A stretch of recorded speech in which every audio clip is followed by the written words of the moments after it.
Sanjay sir, मलाई कस्तो लाग्छ कविता सङ्ग्रह विमोचन कालिम्पोङ राधेशज्यू, कालिम्पोङका प्रमुख अतिथि यसैवटाका वडाध्यक्षज्यू र यो पुस्तकका लेखक वीरबहादुर लिङ्गदेन विरूपाक्षज्यू र कार्यक्रममा उपस्थित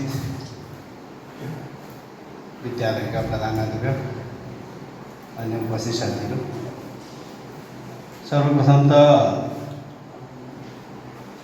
लेखक वीरबहादुर लिङ्गदेन विरूपाक्षज्यूलाई मेरो व्यक्तिगत तर्फबाट सफलताको हार्दिक शुभकामना व्यक्त गर्न चाहन्छु।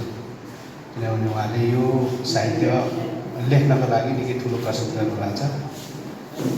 प्रतिकूल स्वास्थ्यको बावजुद पनि उहाँले यो आँट गर्नुभएको छ।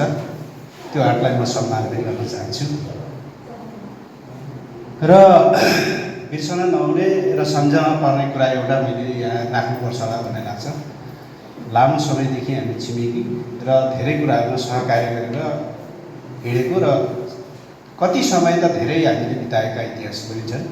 त्यो इतिहासलाई सम्झिँदाखेरि म आफैले यो स्टेज यहाँसम्म पुग्दाखेरि म आफू पनि त्यो गौरवको एउटा अंशदार हो अथवा हकदार हो भन्ने मलाई लाग्छ। र यो प्रतिकूल समय मैले किनभने पनि अहिले छापाका प्रकाशनहरू खासै हुने गरेका छैन।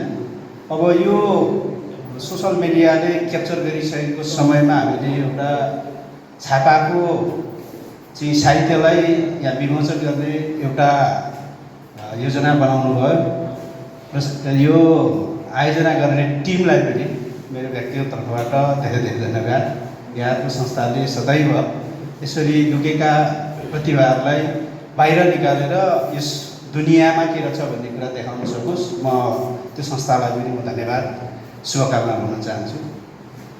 र यसै सन्दर्भमा हाम्रो पछिल्लो पटक यो छापाका चाहिँ साहित्यहरू एकदमै लोप भइराखेको अवस्थामा र सोसल मिडियाले हाम्रो सारा मानसिकताहरू खाइसकेको अवस्थामा यो छापाका चाहिँ लेखहरू हामीले पढ्न पाउँदा गौरवित महसुस गर्ने एउटा बाटो त छँदैछ।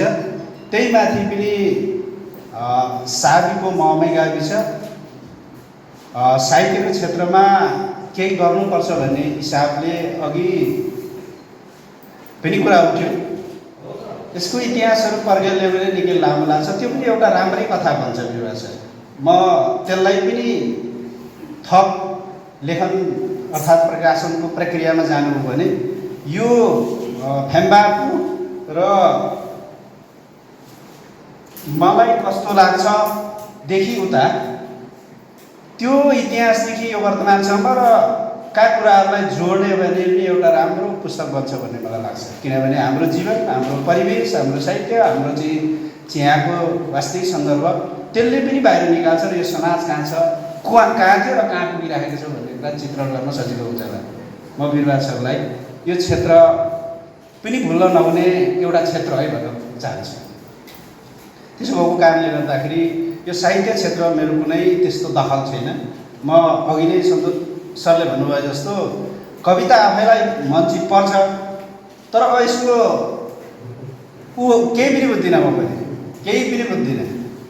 तथापि आज यो एउटा चाहिँ महत्त्वपूर्ण कार्यक्रममा यहाँले मेरो सहभागिताको लागि जुन आग्रह गर्नुभयो त्यो मेरो लागि एकदमै ऐतिहासिक बनेको पनि छ।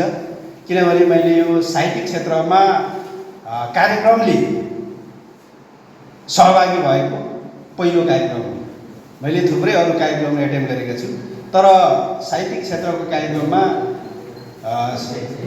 क्षेत्रका हिसाबले सानो र सङ्ख्याका हिसाबले उपस्थिति कमजोर भए तापनि यो एउटा ऐतिहासिक अवसर हो मेरो लागि, जसका लागि आयोजक साथीहरूलाई मैले धन्यवाद गर्नुपर्छ।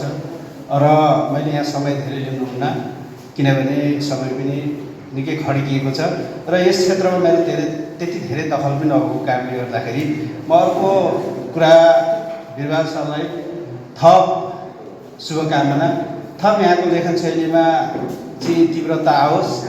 सङ्घर्ष यहाँको महत्त्वपूर्ण छ।